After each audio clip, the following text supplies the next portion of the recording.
बहनें बेटियां हंसती बसती मैके आती ही अच्छी लगती हैं। तभी मैके वाले भी इसकी खूब आवभगत करते हैं। जानते हैं कि बहन मेहमान बनकर घर आई है, चंद घंटों बाद वापस अपने घर चली जाएगी। मगर खुदा न हास्ता, अगर कोई बहन बेटी उजड़ कर मेके की दहलीज पर पहुंचे और इसके माँ बाप भी जिंदा ना हों, भाई और भाभी के रहमो करम पर रह जाए, तो इसकी जिंदगी मजीद तकालीफ और जहनी अजीतों से बढ़ जाती है। कुछ ऐसा ही मेरे साथ भी हुआ, या शायद हर इस औरत के साथ जो दो तीन बच्चों की मां बनने के बाद या तो शोहर से तलाक लेकर मेके आ गई, या फिर मुकद्दर का लिखा समझकर बेवगी का ताज सजाए मेके चली आई। मेरी शादी मेरे माँ बाप की मर्जी से हुई थी। इन्होंने मेरे लिए अजमल को पसंद किया, तो मैंने भी दिलो जान से अजमल को अपना शोहर मान लिया और इसकी फर्मा बरदार बीवी बनकर जिंदगी गुजारने लगी। अजमल भी बहुत अच्छा था। वो मजदूरी किया करता था, मगर मेरी हर ख्वाहिश को पूरा करता था। मैं भी इसकी आमदनी के मुताबिक ही ख्वाहिशात किया करती थी। कभी भी अपने शोहर को मुश्किल वक्त में अकेला ना छोड़ा। 1 साल बाद खुदा ने हमें एक बेटी से नवाजा, तो अजमल बहुत खुश हुआ। पहली दफा बेटी को उठाया तो रोने लगा, कहने लगा कि खुदा ने मुझे बेटी दी है, मैं तो बड़े नाजों से इसे पाल पोस कर बड़ा करूंगा। बस खुदा से यही दुआ है कि खुदा इसके नसीब अच्छे करे, इसे कभी भी कोई तकलीफ ना हो। मैं भी अजमल की बात सुनकर रोने लगी और अपनी बच्ची को ढेरों दुआएं देने लगी। हमारे हालात जितने भी खराब थे, मगर इसके बावजूद मैं अपने शोहर के साथ पुरसुकून जिंदगी गुजार रही थी। मेरे वालिद का इंतकाल हो चुका था। मेरी माँ ही थी, या फिर मेरा अकलौता भाई था जो कि शादीशुदा था और अपने घर का था। जब तक अब्बू जिंदा थे, मैं हफ्ते में एक बार मेके का चक्कर जरूर लगाया करती थी। अम्मी के साथ बैठकर ढेरों बातें करती। अम्मी भी मेरी बेटी को देखकर खुश हो जाया करती।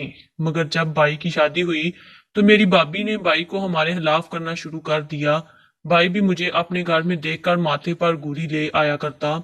मुझे अपने घर में देखता तो रस्मन सलाम दुआ देने के बाद वहां से चला जाया करता था और मुझसे बोलने की भी जहमत नहीं करता। एक दफा जब भाई के यहाँ गई, तो मेरी अम्मी नमाज पढ़ रही थी। मेरी भाभी घर में ही मौजूद थी।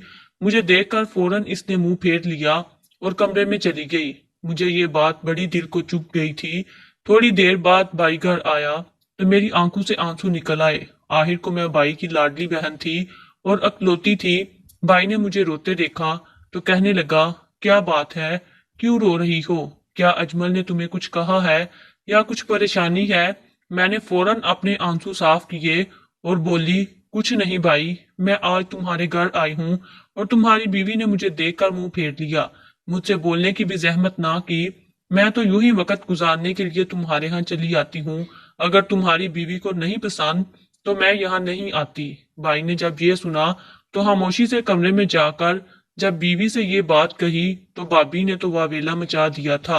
वो झगड़ने लगी और बात यहाँ तक पहुंचा दी, इस घर में या तो तुम्हारी बहन रहेगी या फिर मैं। जब भी आती है तो अजीब ही फसाद फैलाकर जाती है। जब शादीशुदा है तो अपने घर क्यों नहीं रहती? रोज अपनी बेटी को लेकर यहाँ चली आती है मुफ्त की रोटियां तोड़ने। भाभी की बात सुनी तो मेरा वजूद पत्थर का हो गया। मेरी माँ भाभी को डांटने लगी और यूं भाई भाभी और माँ तीनों आपस में लड़ने लगे। मेरा दम घुटने लगा था। मैं इन सब का कसूरवार खुद को समझने लगी कि मैं यहाँ आई और मेरी वजह से इनके घर में लड़ाई बर्पा हो गई। मैंने हाथ जोड़कर सबको चुप करवाया और कहा कि कोई बात नहीं, मैं माजर था हूँ, आप लोग आपस में झगड़ा बंद करें। आज के बाद मैं बिला जरूरत इस घर में कदम नहीं रखूंगी।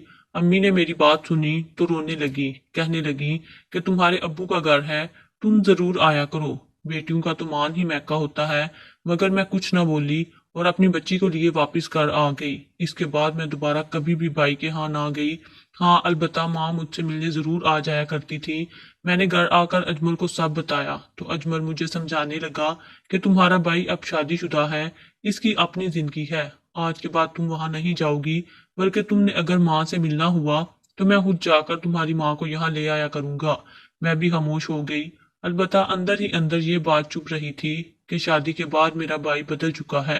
खैर, वक्त के साथ साथ ये बात भी सीने में किसी कील की तरह पिवस्त होकर रह गई और मैं जिंदगी में अपनी बच्ची के साथ आगे बढ़ने लगी। मेरी बच्ची गुलनाज इस वक्त 5 साल की थी जब खुदा ने मुझे दूसरी बेटी से नवाजा। मैं इन्हीं में ही मगन हो गई। बड़ी बेटी जब 10 साल की हुई तो एक रोज अजमल का फोन आया। मैंने फोन कान के साथ लगाया तो गैर शनासी आवाज गूंजी। कहने लगे कि अजमल साहब का एक्सीडेंट हो गया है, आप जल्द फलाह अस्पताल में पहुंच जाएं। मैंने ये सुना तो पैरों के नीचे से जमीन निकल गई। मैंने दोनों बच्चियों को साथ लिया और रिक्शा में बैठकर अस्पताल जाने लगी। दरअसल अजमल पहले मजदूरी किया करता था और अभी कुछ अरसा पहले ही हुकूमत से कर्जा लेकर इसने एक रिक्शा लिया था। आमदनी भी बढ़ चुकी थी, मगर इसका एक्सीडेंट मेरा तो दिल होल गया था। अजमल का एक्सीडेंट बहुत बुरी तरीके से हुआ था, इसकी पसलियां टूट चुकी थीं। मैं जब अस्पताल पहुंची तो वो उखड़कर सांस ले रहा था। जब भी सांस लेता तो मुंह से खून फव्वारे की मानिंद बाहर गिर रहा था। मैंने ये मंजर देखा तो चीख कर रोने लगी। बच्चियां तो मेरे पीछे छुप चुकी थीं। भला बाप की ये हालत कौन बर्दाश्त कर सकता था। मैं रोते हुए आंखों पर हाथ रखे अजमल के बेड के पास आकर बैठ गई। क्या हशर हो चुका था मेरे अजमल का। डॉक्टरों ने तो साफ जवाब दे दिया था कि इसको बचाना बहुत मुश्किल है।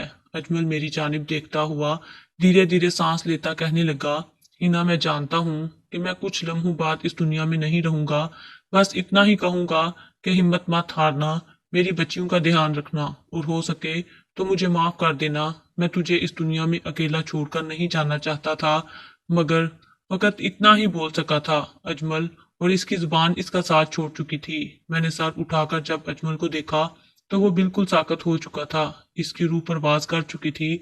मैं नहीं जानती इसके बाद क्या हुआ। मेरी बच्चियां कितनी बुलंद आवाज में चीख कर रोई, बाप के वजूद को हिलाने लगी, मगर मैं वही होश खो बैठी और फर्श पर गिर गई। जब होश आया तो अस्पताल में मौजूद थी। मेरा शोहर एक एम्बुलेंस में डाल दिया गया था, जबकि मेरी बच्चियां कभी मेरी जानिब दौड़ कर आती तो कभी एम्बुलेंस की जानिब अपने बाप का वजूद देखती। मेरा शोहर मर चुका था और इस वक्त अस्पताल में कोई अजीज भी मौजूद ना था। सिर्फ डॉक्टर और नर्सेज थी जो मुझे हौसला दे रहे थे। मैंने बड़ी मुश्किल से खुद को संभाला और बच्चियों समेत शोहर की लाश लिए घर पहुंची। घर पहुंची तो अहले मोहल्ला को खबर हो चुकी थी कि यकीनन इस घर में कोई मौत वाकई हो गई है, मगर हिम्मत ही ना हो रही थी कि कॉल करके माँ को बताऊं, भाई को बताऊं कि आज अजमल फोत हो गए हैं। मेरा शोहर मर चुका था और मेरी मासूम बच्चियां बाप की मैयत के पास बैठी दाड़े मार मार कर रो रही थीं। अब्बू कोटने का कह रही थी, मगर वो क्या जाने कि अब्बू तो अब हमेशा हमेशा के लिए जा चुके थे। बड़ी बेटी छोटी को सीने से लगाए बैठी थी, जबकि मैं पत्थर की मूरत बनी बैठी अपने शोहर को देख रही थी। न जाने कितनी तकलीफ बर्दाश्त करके इस दुनिया से चला गया था। माँ को देखा तो मजीद हिम्मत ना कर सकी और माँ के सीने लगकर रोने लगी। मुझे रोता देखकर मेरी बच्चियां मजीद रोने लगी। भाई और भाभी भी आए थे। कुछ ही देर बाद मेरे शोहर को घर से ले गए और मन्नू मट्टी तले इसे दफन कर दिया।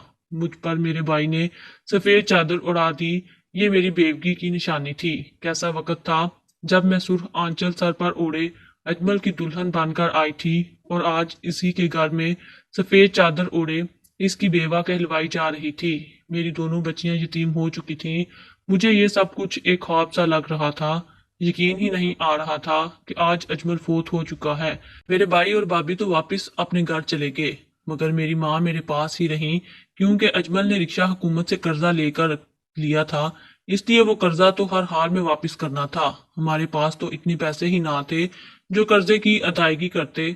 मेरे पास जो भी जेवर था वो बेचकर मैंने एक ही दफा कर्जा अदा कर दिया। जिस घर में हम रहते थे वो घर किराए का था। जब मेरी इद्दत खत्म हुई तो एक रोज मकान मालिक हमारे यहाँ आया। अजमल की ताजियत करने के बाद कहने लगा, देखो बहन, जानता हूँ तुम लोगों पर मुश्किल वक्त आ चुका है, मगर 5 माह हो चुके हैं तुम लोगों ने किराया अदा नहीं किया। मैं भी गरीब आदमी हूँ, मजदूरियां करके अपना गुजारा करता हूँ और कुछ आमदनी इस घर के किराए से आ जाती है। हो सके तो मुझे इस घर का किराया भी अदा कर दो, ताकि मेरे भी हालात कुछ बेहतर हो सके। इस शख्स की बात सुनी तो मुझे और भी परेशानी लाहक हो गई। 5 माह का किराया तो बहुत ज्यादा बनता था, भला मैं कैसे अदा करती। मेरी माँ ने जब ये सुना तो कहने लगी, तुम परेशान मत हो, मैं तुम्हारे भाई से बात करती हूँ, खुद फिर किराया अदा करके तुम्हें अपने साथ घर ले जाऊंगी। मैं खामोश हो गई कि ये कैसा वक्त आ पहुंचा था। मेरी माँ गई तो मुझे उम्मीद थी कि भाई पैसे दे देंगे, मगर जब माँ वापस आई तो थोड़ी परेशान सी लग रही थी। मैंने इन्हें देखकर कहा कि क्या हुआ माँ, भाई ने पैसे दे दिए। माँ कहने लगी, हाँ मैं ले आई हूँ, रकम तुम्हारे भाई ने पैसे दे दिए। इनके पास नोटों की गत्थी थी। कुछ देर बाद मकान मालकन आया तो मेरी माँ ने इसे वो पैसे दे दिए। जब वो पलटी तो मेरा ध्यान बेसाख्ता इनके कानों में मौजूद बालियों पर गया। इनके कानों में बालियां मौजूद ही ना थी। ये बालियां इनकी खानदानी बालियां थी जो कि मेरी दादी ने इन्हें दी थी। मैंने अम्मी से इन बालियों के बारे में पूछा तो वो नजरें चुरा गए, जिसका साफ मतलब था कि इन्होंने वो बालियां बेचकर किराया अदा किया है। मैं रोने लगी। जानती थी कि भाई मुझे इतने पैसे नहीं देंगे। गुज़श्ता किराया दिया तो मकान मालिक ने घर खाली करने का कहा। मजबूरन मैंने अपना सारा सामान पैक किया और अपनी माँ के साथ अपने मेके की दहलीज पर चली आई, जो कि अब मेका नहीं रहा था बल्कि मेरे भाई का घर हो चुका था। मैं अपना और अपनी बच्चियों का हाथ थामे घर में दाखिल हुई तो मेरे भाई और भाभी मुझे देखकर चौंक गए। मेरे भाई की वही दो ही बच्चे थे जो कि इंतहाई शरारती और बदलिहाज थे। मुझे सामान के साथ देखकर भाभी फौरन बोल उठी कि क्या आज के बाद हिना यही रहेगी। मेरी माँ ने फौरन कहा, भला इसका हमारे अलावा है ही कौन, आज के बाद ये हमारे यहाँ ही रहेगी। भाभी तो फौरन बड़बड़ाती हुई अपने कमरे में चली गई। भाई भी मुंह सुजाकर अपने कमरे में जा चुका था। मेरी बच्चियां बड़ी मासूम थीं और अभी तो बाप की मौत का सदमा था। वैसे ही वो काफी चुप सी थी। मैंने अपनी माँ के कमरे में मेरा तमाम तर सामान रखा और हम इसी एक कमरे तक महदूद होकर रहने लगे। मैंने बच्चियों को भी समझा रखा था कि अपनी ममानी और मामू को तंग ना करना, ना ही अपने कजन के साथ कोई शरारत करना। मेरी बच्चियां भी समझदार थीं, सारी बात समझ गईं, खामोशी से बैठी रहीं। चंद रोज यूं ही गुजर गए। मैं भाई और भाभी का दिल जीतने के लिए घर के सारे काम करने लगी। जो काम भी भाभी करने लगती तो मैं खुद करती, क्योंकि मैं इनका कोई एहसान नहीं लेना चाहती थी, बल्कि इसके बदले वो मुझे 3 वक्त का खाना देते थे। यही हमारे लिए बहुत था। एक रोज मैं भाभी के कमरे की सफाई करके निकली तो कुछ देर बाद भाभी ने शोर मचा दिया। कहने लगी, ड्रेसिंग टेबल पर मेरी सोने की अंगूठी पड़ी थी, वो किधर है। मैंने जब ये सुना तो चेहरा सुर्ख हो गया। मैं कहने लगी कि भाभी मैंने तो आपकी कोई अंगूठी वहां पड़ी नहीं देखी थी। भाभी होनहार नजरों से कहने लगी, मैंने खुद वॉशरूम जाने से पहले उतार कर रखी थी, कहीं तुमने चोरी तो नहीं कर दी। भाभी की बात सुनी तो मेरा वजूद कांप गया। मैंने कानों को हाथ लगा लिया और बोली कि मैं भला ऐसे क्यों करूंगी, आपकी चीज है, मैंने चोरी करके क्या करनी है। मगर तभी भाभी का बड़ा बेटा बाहर निकला और इंतहाई बदतमीजी से कहने लगा, मैंने अपनी आंखों से देखा था, गुलनाज आपके कमरे से कोई चीज उठाकर छुपाते हुए जा रही थी। भाभी फौरन आग बगोला होकर मेरी बच्ची के पास आई, जो इस वक्त बैग खोले स्कूल की पढ़ाई कर रही थी। इसने जो ही इसका बैग टटोला तो इसमें से इसकी सोने की अंगूठी निकली। ये देखकर तो मेरा चेहरा जर्द पड़ गया। मेरी बच्चियां हैरत से गूंगी बन बैठी थीं। इसी लम्हे भाई भी घर आ गया। मेरी भाभी अंगूठी दिखा दिखा कर भाई को कहने लगी कि देख लो सरफराज, तुम्हारी बहन और भांजियों के काम। मेरी बच्ची सहम कर रोते हुए कहने लगी कि मैंने कोई चोरी नहीं की, ना ही मुझे पता है कि अंगूठी यहाँ कैसे आई। कुछ देर पहले यासिर मेरे पास आया था और इसने मेरा बैग किताब लेने के बहाने टटोला था। हो ना हो इसी ने ही मेरे बैग में ये रखी है। यासिर ये सुनकर बुखला गया। मैं तो हैरान हो रही थी कि इतना छोटा बच्चा भी इतनी बड़ी साजिश कैसे कर सकता है। मैं अपने बच्चियों की आदत से वाकिफ थी, वो कभी भी ऐसी हरकत नहीं कर सकती थी। मेरी इस वक्त मजबूरी थी कुछ भी ना बोली, जबकि मेरी माँ मेरी बच्ची को कमरे में ले गई और पूछने लगी कि इसने चोरी की है, तो फौरन कहने लगी, मैं भला चोरी करके क्या करूंगी, मैंने ऐसा कुछ भी नहीं किया। मुझे अपनी बच्ची की बात पर पूरा भरोसा था, मगर मैं वो बात दरगुजर कर गई और अपने बच्चों को फकत अपने कमरे तक ही महदूद कर दिया। वो कमरे से बाहर भी ना निकला करती थी। चंद रोज गुजरे तो मेरी भाभी ने शोर मचा दिया। कहने लगी, मेरा सोने का हार नहीं मिल रहा जो मैंने फंक्शन पर पहनने के लिए निकाल कर रखा था। ज्वेलरी बॉक्स अब खाली पड़ा है। ये सुना तो मेरे होश उड़ गए। मैंने पहले ही कह दिया, इसमें मेरी बच्ची का कोई कसूर नहीं हो सकता, भाभी ने ही कहीं उठाकर रख दिया हो। मगर एक बार फिर वो मेरे कमरे में आकर मेरे कमरे की तलाशी लेने लगी। आज यासिर एक बार फिर बोला कि मैंने गुलनाज को आपके कमरे के बाहर देखा था। आज स्कूल में भी इतनी चीजें खरीद कर खा रही थी, जबकि घर से तो इसे सिर्फ 10 रुपए ही मिला करते हैं। मेरी बच्ची फौरन बात पलट गई और बोली, मैं तो वही पैसे लेकर जाती हूँ जो मामू मुझे रोजाना के देते हैं, बल्कि यासिर की जेब में आज मैंने हजार हजार रुपए के नोट देखे थे जो वो अपने दोस्तों के साथ बैठकर इन्हें दिखा रहा था। और फिर ये लोग एक दुकान से सिगरेट लेकर पी रहे थे और इन्होंने बहुत सारी चीजें खरीदी थी जो बड़े लोग पीते हैं। ये बात सुनी तो मेरे पैरों के नीचे से जमीन निकल गई। मेरी भाभी हड़बड़ा कर अपने बच्चे को देखने लगी जो मासूम शक्ल बनाए खड़ा था। मेरा भाई गुस्से से आगे बढ़ा और मेरी बच्ची को मारने लगा, कहने लगा, तेरी हिम्मत कैसे हुई छटांक भर की लड़की जो मेरे बच्चे पर इल्जाम लगाए। तेरे आते ही इस कार में नहुसत फैल चुकी है। अपने बाप के साथ मार क्यों ना गई तू। भाई की बातें सुनी तो मेरा वजूद लर्ज गया। मैं भाई को रोकने लगी, तभी माँ आगे बढ़ी और भाई को बच्ची से दूर करने लगी और बोली कि क्यों मार रहे हो बच्ची को, जब ये कह रही है इसने ऐसा कुछ नहीं किया। तुम अपनी औलाद पर तो ध्यान दो, हर वक्त घर से बाहर आवारागर्दी करते रहते हैं। भाई ने ये सुना तो गुस्से से माँ को भी थप्पड़ मार गया और बोला कि आप भी अपनी बेटी को देखकर इसकी साइड लेने लगी हैं। कौन माँ अपने पोते पोतियों पर नवासी को तरजीह देती है। ये तो शक्ल से ही चोरियां लगती हैं। बाप ही चोरियां डकैतियां करके ही इनको पालता रहा होगा, तभी तो अब ये हमारे यहाँ आकर मेरी बीवी के जेवर को चुरा कर बेच रही हैं। मेरी माँ बेटे से थप्पड़ खाकर तो जैसे पत्थर की मूरत बन गई। मरहूम शोहर के बारे में मजीद बर्दाश्त ना कर सकी तो चिल्ला उठी, भाई के पास गई और इससे बातें सुनाने लगी कि तुम्हारी हिम्मत कैसे हुई मेरे शोहर के बारे में ऐसा कहने की। वो तो मर चुका, अब तुम इसे तो बख्श दो। शर्म नहीं आती तुम्हें? बच्चों की लड़ाई में माँ को थप्पड़ मार दिया है। जब मुझे अपनी बच्ची की तरबियत पर यकीन है तो तुम्हें भी अपने बच्चे पर नजर रखनी चाहिए। जब माँ कह रही है तुम्हें इसकी छानबीन करनी चाहिए थी। तब भाभी फौरन बोली और मेरे मुंह पर थप्पड़ मारकर कहने लगी, हमारे टुकड़ों पर पलते हो और हमें ही बातें सुनाती हो, दफा हो जाओ हमारे घर से।